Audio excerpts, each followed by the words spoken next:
Nós, do GAP, Grupo de Apoio ao Poá, realizamos uma série de entrevistas com os pré-candidatos a prefeito.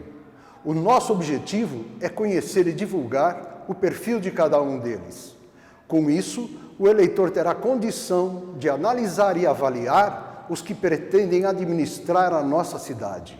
Quem é a pré-candidata a prefeita, Jerusa Reis? Jerusa Reis é a vereadora de Poá, advogada, casada há 23 anos, mãe de 4 filhos, e que acredita num país melhor, e que tem esperança, e que acredita que a mudança, a transformação é possível. Essa é a candidata Jerusa Reis. Por que deseja ser candidato a prefeito? Porque eu acredito na alternância de poder. Participei do Poder Legislativo por 2 mandatos. Acredito que dei minha contribuição. E no Poder Executivo eu acredito que posso contribuir, sim. E por isso me coloquei à disposição. Se vou ser eleito ou não é uma outra questão, mas eu não tenho medo desse enfrentamento. Eu acredito que a vida se apresenta a todos nós como cíclica. Nós encerramos ciclos e começamos outros. E eu me coloquei à disposição porque não tenho medo de encerrar esse ciclo no Poder Legislativo e pretendo contribuir no Poder Executivo. Caso eleito, qual será seu foco principal na administração? Na verdade, eu tenho várias bandeiras empunhadas, mas eu acredito que uma deva ser colocada como prioridade. É a questão do planejamento municipal. O que nós percebemos nessas 2 últimas décadas é que nós temos um plano diretor que ele não é simplesmente observado. Nós não temos um planejamento para o município. Nosso município tem 17 km², poderia ser muito bem planejado, desde que com ações, com políticas públicas, que fizessem realmente que esse planejamento fosse não apenas sistematizado, mas que ele fosse execuível. E por que eu digo isso? Porque nosso planejamento municipal, ele tem que ser uno. O Poder Executivo tem que ter um planejamento no município. Lógico que fragmentado em secretarias. Essas secretarias têm que funcionar como engrenagens, umas às outras.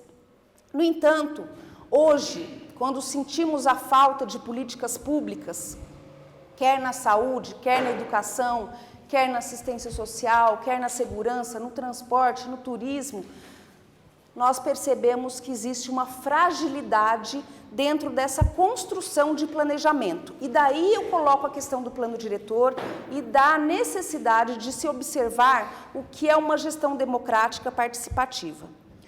A gestão democrática, ela tem que ouvir os conselhos municipais, parcela da sociedade, para construir um planejamento para o município.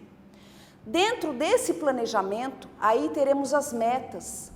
Isso é a discussão que deveria ser feita para o PPA, que é o Plano Plurianual, que o gestor teria que apresentar. Então, nós teríamos isso, esse planejamento. Entre esse planejamento e a lei do orçamento, que é a LOA, a Lei do Orçamento Anual, nós temos um vácuo, uma lacuna que tem que ser preenchida por uma lei chamada LDO, que é a Lei de Diretrizes Orçamentárias. A LDO é o elo de ligação entre o PPA, que é o planejamento que deve ser feito de forma democrática, e o orçamento em si, que é a estimativa para o município. Pois bem, o que nós temos hoje? Nós temos em 2016 um orçamento de 470 milhões. Nós temos um PPA e nós temos uma lei de diretrizes que, na verdade, não conseguem se fundir. Por quê? Porque não existe o plano municipal de ação.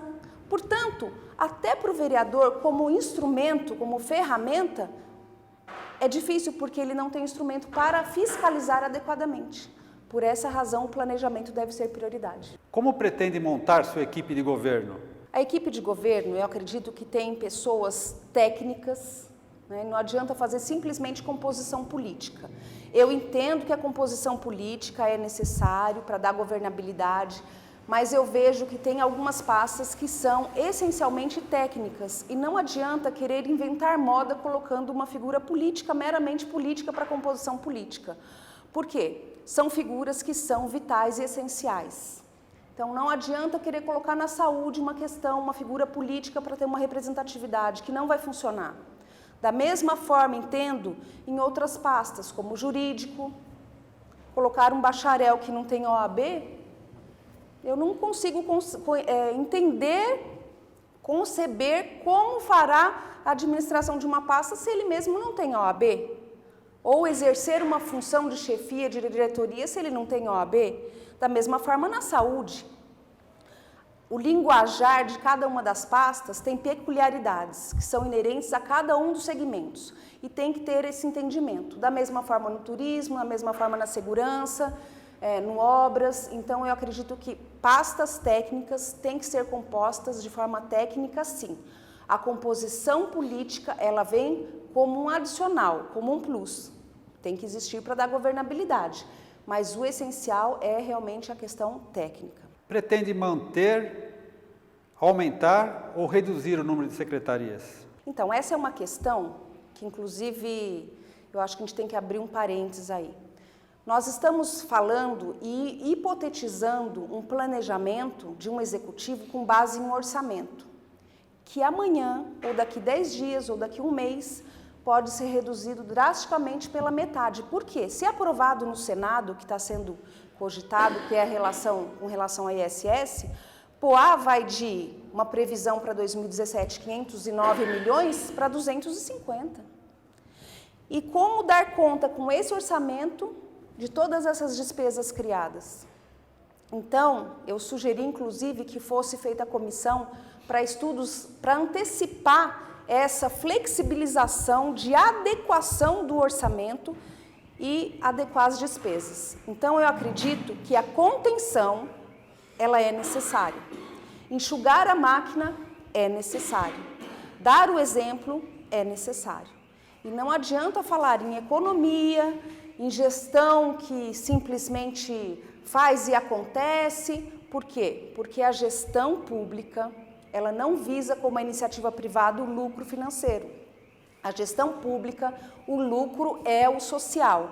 E para termos lucro no social, tem que ser bem gerido o orçamento. E para ser bem gerido o orçamento, tem que ter planejamento. E planejamento adequado à realidade. E planejamento adequado àquilo que a legislação está em vigência e está prevendo. Então, nós temos uma situação para Poá que, se vocês me perguntarem como poaense é injusto, sim. Falei com o senador, briguei, mandei carta, moção, mas como brasileira, eu tenho que reconhecer, de todos os municípios do Brasil, 6 municípios brigando pela questão do ISS, certamente ganha a questão do brasileiro, não do poaense. Então, essa medida, que infelizmente eu digo porque vai representar para a gente significativamente uma mudança radical aí na questão de orçamento, despesa, previsibilidade, mas é necessário enfrentar esse problema. Prevê-se uma queda na arrecadação do ISS do município. Como pretende administrar dentro dessa previsão? Na verdade, assim, eu acho que não é que seja uma previsão negativa. Todos nós, enquanto brasileiros, enquanto cidadãos, nós estamos sujeitos às intempéries e a essa inconstância que é a questão financeira. Então, eu aprendi desde muito cedo, que dinheiro é uma coisa transitória, e você tem que saber o que ganha e o que gasta. Então, esse princípio muito básico, muito primário, eu acho que simplesmente tem que ser adequado. Um chefe de família, que ele e a esposa trabalham e um dos dois perde o emprego, eles vão ter que adequar a realidade dos gastos à realidade da despesa. E no município, numa proporção obviamente maior, mas aqui traçando um comparativo, é a mesma coisa. Há que se adequar a despesa ao orçamento. E por isso que eu falei da comissão, porque é urgente, porque se for aprovado no Senado, e a gente não sabe quando que vai entrar na ordem do dia lá, Não tem aquele princípio da anterioridade, como a majoração dos tributos, que vai só o ano que vem. Não, é a partir do dia da publicação. Publicou, é vigente. E nós vamos dormir com uma expectativa de orçamento e acordar com outra, e vamos ter que arrumar a casa de acordo com aquilo que se tem. Então, é muito sério isso, né? E as pessoas não estão percebendo a gravidade disso. E assim, eu vejo que não tem que ser colocado como uma coisa negativa, mas uma coisa pontual que tem que ser solucionada. E por isso tem que ser enfrentada. Como o nosso serviço de saúde pode ser melhorado? Bom, primeiro que Poá, a gente tem que levar em consideração uma questão muito básica. Poá paga a conta da saúde sozinha, basicamente falando. Por quê? Porque nós nunca elegemos um deputado para brigar por nós, para trazer um sistema de saúde estadual ou federal. E me causa, assim, muita tristeza ver que a gente deu tantos votos para deputados federais e estaduais aqui na nossa cidade, com 110 mil habitantes, diga-se de passagem, e hoje eles estão brigando para trazer um hospital para Guararema com 38 mil habitantes. Por que não trazem para Poá? Poá não tem Itaquá, Suzano, Ferraz, Mogi, todos têm, Poá não. Por que não? Por que não fazer os convênios? Por que não trazermos a casa do parto? A maternidade. Então, é uma questão que eu acho que tem que ser enfrentada, não de forma herculânea, não, sozinhos vamos, porque é impossível, mas tem que reconhecer as fragilidades e buscar ajuda. E essa ajuda tem que vir do Estado e da União, certamente. Agora, o que não podemos é simplesmente negligenciar uma política de atendimento, como disse, né, principalmente da questão da maternidade, porque é um absurdo, 110 mil habitantes, as gestantes cumprirem toda a agenda do pré-natal e no final da gestação não saberem onde vão dar à luz. Isso é inconcebível. É inconcebível. Eu tive 4 filhos, eu fico me imaginando na situação de cada mulher, né? Às vésperas de dar à luz e não sabe qual hospital que vai aceitar, porque hoje Itaquá está aceitando, amanhã não está mais. Então tem que ir para Mogi, para Ferraz, para onde que vai? É uma grande questão. Então eu acredito que assim como a questão oncológica, hemodiálise e outras muitas que a gente tem que rever, né, e preencher o espaço vazio que nós temos no pronto atendimento no 3º andar, todinho vazio, que pode ser muito bem preenchido. É a favor ou contra a terceirização no serviço de saúde? Eu sou contra. Eu sou contra o sistema de terceirização, porque eu acredito que a terceirização, ela não pode ser com objeto fim. A terceirização ela pode sim acontecer, mas não com a finalidade fim. O que é isso? Então, nós temos um sistema de saúde. Nós vamos terceirizar a faxina ou terceirizar um exame ou outro, é uma coisa. Agora, terceirizar qual a finalidade da saúde? O atendimento ao munícipe, ao usuário. Esse final de atendimento ser terceirizado no todo, eu sou contra, porque eu acredito que nós temos meios. Aliás, o nosso orçamento, né, a fatia aí do orçamento dos 25% da educação, que na verdade está se otimizando para 31,2%, os 18% da saúde, que já está se otimizando para 21 pontos percentuais. Então, eu acho que pode continuar?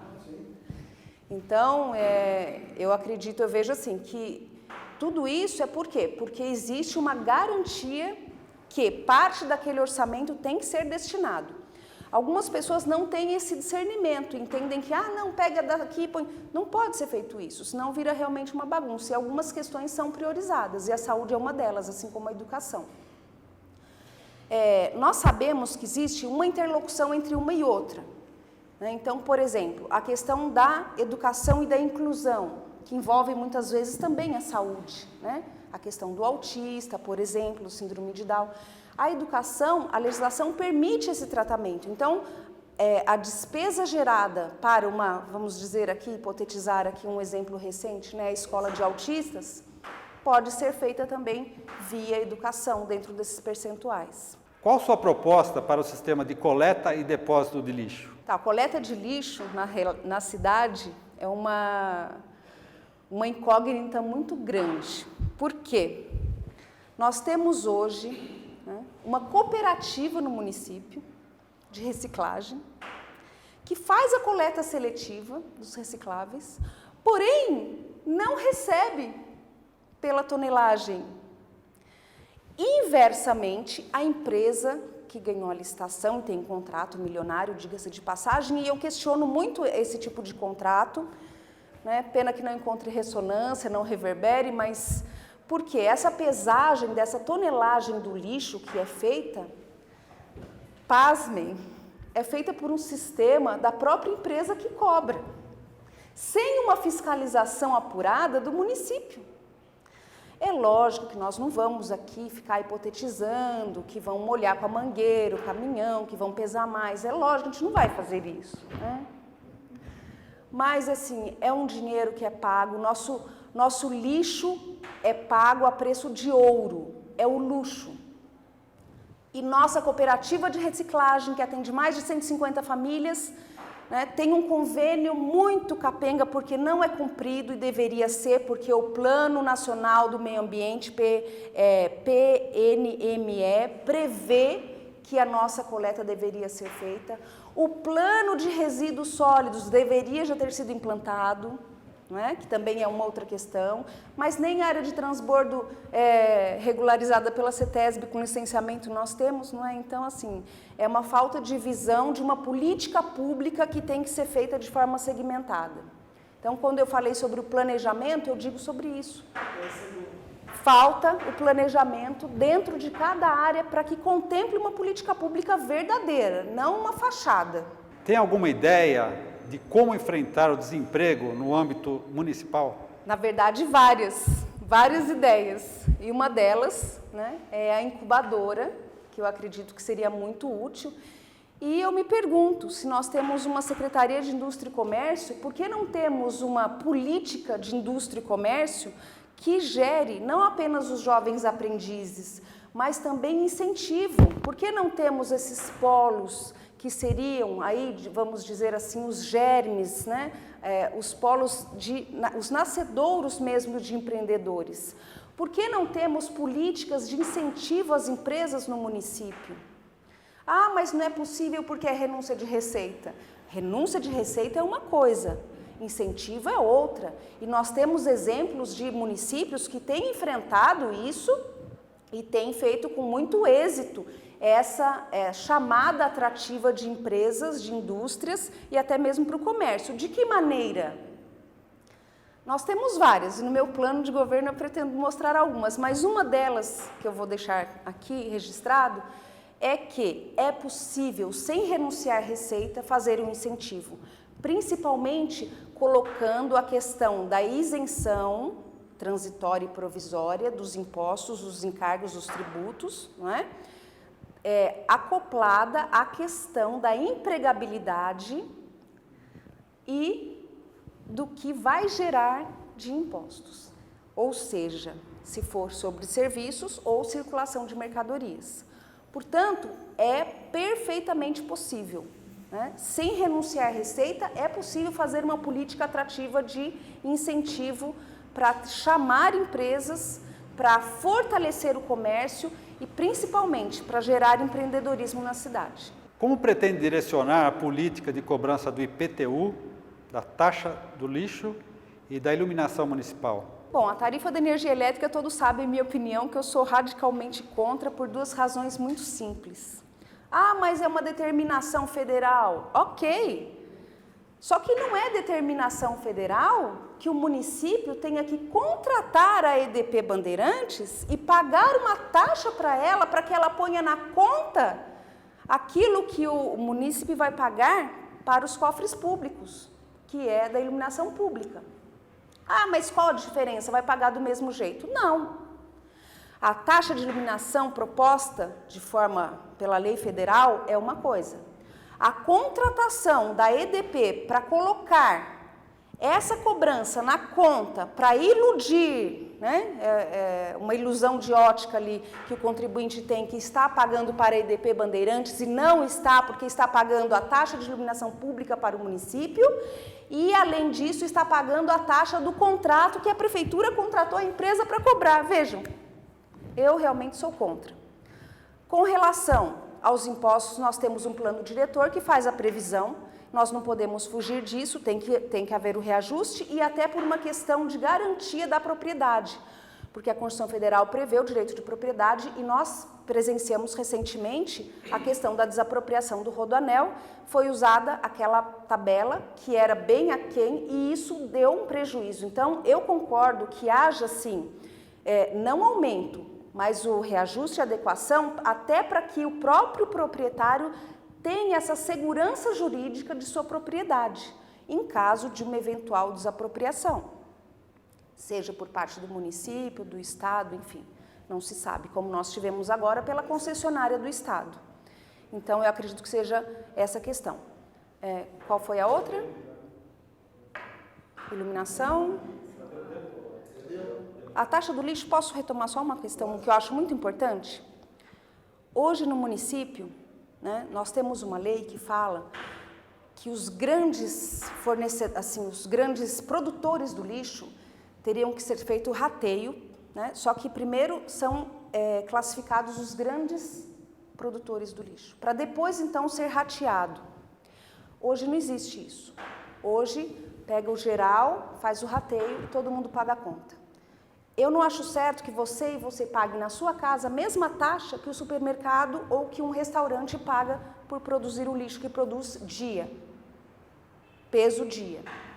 Então, essa adequação do lixo, da taxa do lixo, ela vai ser, eu digo que drasticamente reduzida, e estou falando com bastante propriedade.